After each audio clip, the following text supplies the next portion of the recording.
Assalamualaikum warahmatullahi wabarakatuh. Jadi aku mau ulang untuk pembahasan di minggu kelima atau topik kebutuhan air tanaman.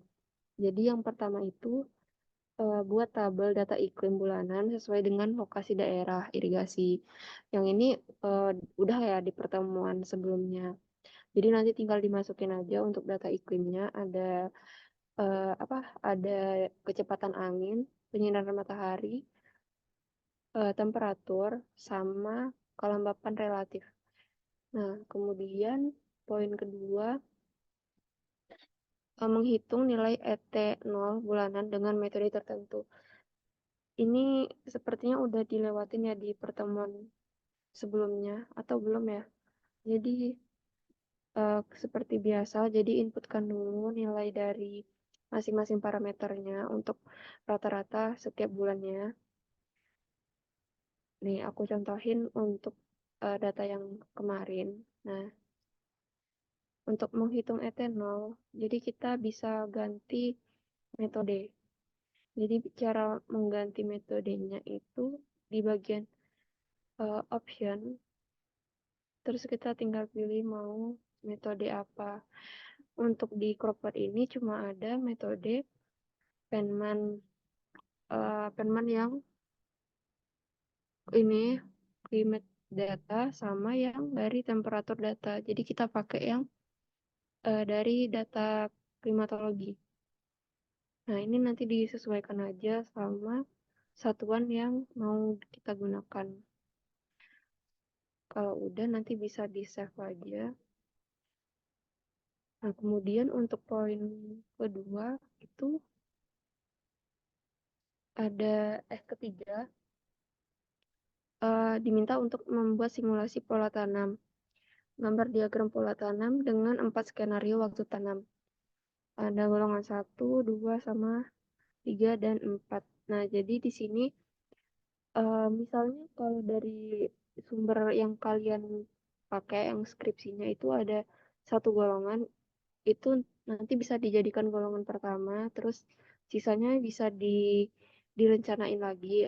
Jadi nggak harus sesuai sama yang ada di daerah irigasi. Jadi ini tuh emang kita rencanain gitu. Untuk gambarannya eh, bisa dibikin tabel aja kayak gini. Ini tabel singkatnya. Kalau mau dijabarin bisa lagi ya. Jadi ini cuma aku bikin golongan 1, 2, 3, 4. Jadi misalnya untuk masa tanam 1 itu padi itu ditanam pada awal bulan Mei. Untuk masa tanam 2 atau padi kedua itu dimulai bulan September. Untuk palawijanya atau masa tanam tiganya itu dimulai awal Februari. Nah, jadi ini nanti kalian coba bikin jadwal tanamnya. Nggak harus kayak gini. Bisa misalnya nih, kalian mau bikin untuk golongan 1 itu dimulai pada bulan Oktober, itu boleh. Nanti berarti mulai untuk masa tanam 1 itu dari bulan Oktober. Kalau udah nanti dilanjut untuk masa tanam 2, ya itu padi, dan masa tanam 3. Jadi perbedaan dari setiap golongan ini tuh terletak di jadwal tanamnya. Nah, misalnya biasanya untuk perbedaannya itu akan mengalami kemajuan atau pemunduran masa tanam. Kalau yang ini dia mengalami kemunduran masa tanam. Jadi kemunduran masa tanam itu biasanya dalam rentang setengah bulan atau 15 hari atau ada juga yang dalam sebulan. Kalau ini berarti rentangnya ada dalam sebulan. Jadi untuk golongan 2 itu mundur 1 bulan, golongan 3 mundur 1 bulan. Dan yang ini golongan keempat ini aku bikinnya di apa eh, perbedaannya itu mundur setengah bulan. Jadi ini nggak masalah, nggak harus setengah bulan atau 1 bulan.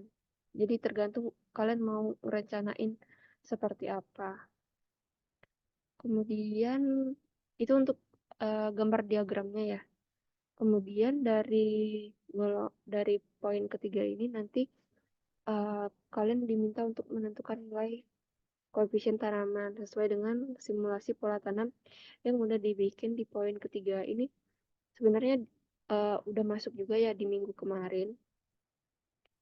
Cuma di sini lebih didetailkan di bagian pembahasannya. Jadi semisalnya ini aku masukin lagi nilai curah hujannya.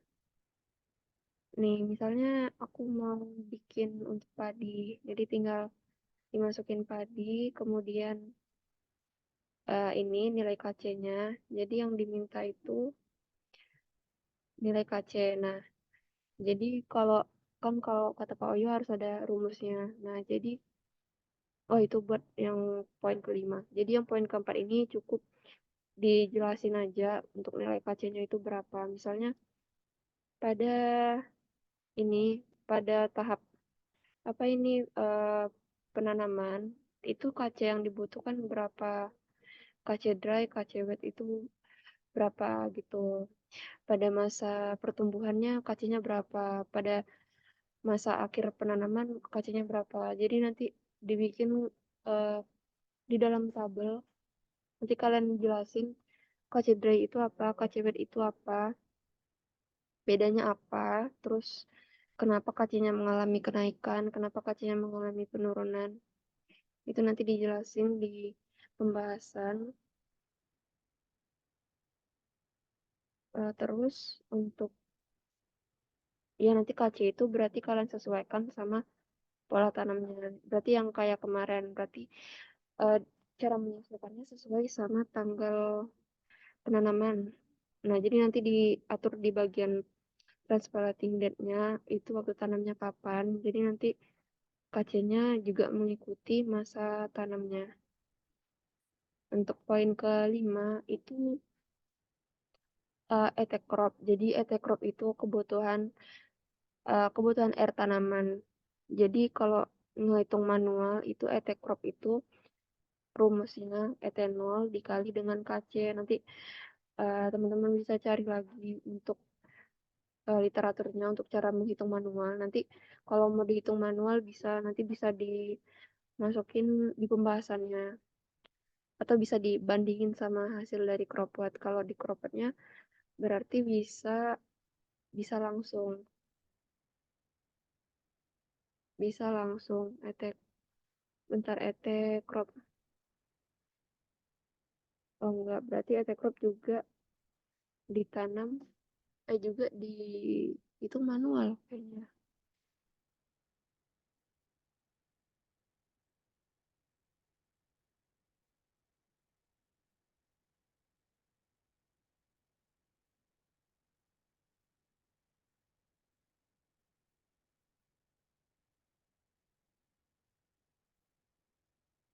Oh enggak, di sini berarti bisa kalau mau pakai cropbot berarti kalian harus masukin data dari tanahnya. Jadi di bagian TWR nanti di sini ada keluar nilai ETC-nya.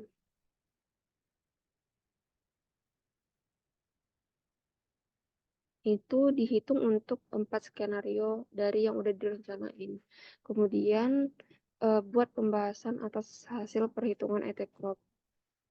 Ya, nanti tinggal dibuat aja pembahasannya, didetailkan untuk nilai ET crop itu apa pengertiannya, terus ya dijelasin. Terus poin terakhir itu akibat penggunaan kebutuhan air oleh tanaman atau ET crop yang udah dihitung di poin kelima itu dibuat analisis penurunan kadar airnya yang telah dihitung pada praktikum sebelumnya. Jadi kalau pertemuan sebelumnya kan ngitung ketersediaan air tanah. Nah, jadi nanti kalian hubungkan berapa sih pengaruh dari ET crop ini terhadap ketersediaan air tanahnya. Ya, otomatis kan ketersediaan air tanahnya bakalan menurun karena ada kebutuhan air tanaman. Nanti bisa dijelasin. Jadi aku nggak ngejelasin untuk poin ketujuh ini karena merupakan bagian pembahasan. Mungkin sekian untuk topik kelima.